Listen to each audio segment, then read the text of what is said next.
আজকে সকাল সকাল আমার মা ঘুম থেকে উঠেই অনেকগুলো আলবা চাউল ভিজিয়ে রেখেছে। আজকে অনেকগুলো পিঠা বানানো হবে। শীতের মৌসুমে এই শীতের পিঠা আমাদের বাড়িতে অনেকগুলো করে বানানো হয়। এই পিঠাগুলো আমার পুপু এমনকি আশেপাশের কিছু মানুষকে দেওয়া হয়। সবাই মিলে এই শীতের মধ্যে পিঠা উৎসব করে মজা করে খেয়ে নেয়। তো সকালবেলা থেকে আমাদের ঘরের মধ্যে সবাই কাজ শুরু করে দিয়েছে। এদিকে এই যে অনেকগুলো 20 থেকে 25টা নারকেল ভাঙছে, সবাই হাতে হাতে সবগুলো কাজ করে দিচ্ছে। এদিকে আমার বোনের ছেলেটা খুব সুন্দরভাবে নারকেল ভাঙতে পারে, মাশাআল্লাহ। সে সব সময় কাজে হেল্প করে আর আমাকে অনেক বেশি ভালোবাসে। আর আমার বাচ্চারা তো তার জন্য একেবারেই পাগল। আমাদের বাড়িতে গেলে তাকে না দেখলে আমার বাচ্চারা থাকতেই চায় না। কখন তার ভাইয়া আসবে তখনই তারা ঘুরবে। তবে আরেকটা কথা না বললেও নয়, নারকেলগুলো যে এত সুন্দরভাবে ভাঙে। আর এই যে দেখতে পাচ্ছেন নারকেলের পানি হচ্ছে, সাথে কিন্তু নারকেলের ভিতরে নারকেলের যে পুলটা বলে এটাও হচ্ছে। আর এটা খেতে খেতে ওই দিন আমি না একেবারে নাস্তাই খেতে পারিনি। এই নারকেলগুলো রাত থেকে ভাঙা শুরু হয়েছে, এখন সকালবেলা বাকিগুলো ভেঙে নিচ্ছে আমার বোনের ছেলেটা। তো ও অনেক কষ্ট করে এই নারকেলগুলো ভেঙে দিচ্ছিল, খুব সুন্দরভাবে এগুলো উঠিয়ে আমাদেরকে খাওয়ালো। নিজে কিন্তু একেবারে মুখে দেয়নি, বারবার বললো যে আন্টিতে এগুলো খেতে পায় না, যেহেতু আন্টিকে বারবার দিল।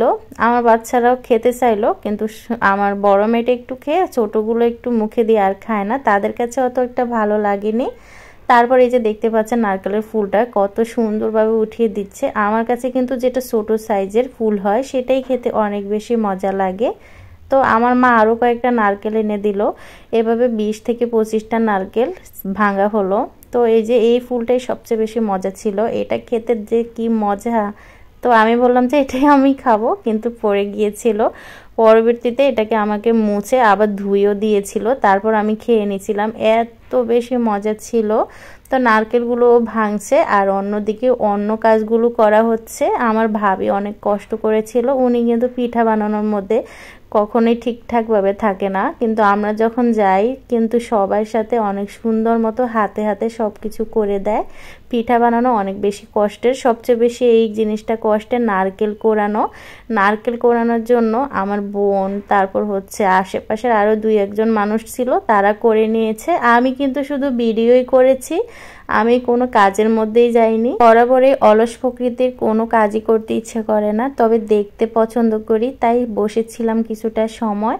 এখানে পাতিলের মধ্যে আমার মা একটা ঢাকনা দিয়ে সেটা ছিদ্র করেছিল, আর সাথে এই যে দেখতে পাচ্ছেন সাইডে দিয়ে আটা গুলিয়ে তারপর এখানে মানে মুখটা বন্ধ করে দিয়েছে। আমি বলতে পারছি না কারণ বানাতে পারি না। তো এখানে হচ্ছে চাউলের গুঁড়া আর হচ্ছে মিঠাই দিয়ে সুন্দর মতো হাতে মাখিয়ে নিচ্ছে।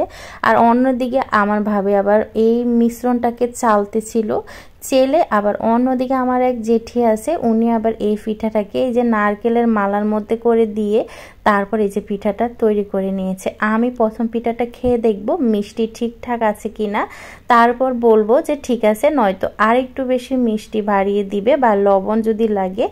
তো এই জন্য আমি প্রথম পিঠাটা নিয়ে এখন খেয়ে নিব। নারকেলের পরিমাণটা কিন্তু অনেক বেশি দিয়েছে। এটা হচ্ছে বড় সাইজের পিঠা, মোট 3টা সাইজের পিঠা বানানো হবে, বড়, মাঝারি আর ছোট। অনেক বেশি মজা ছিল পিঠাগুলো। আল্লাহ হাফেজ।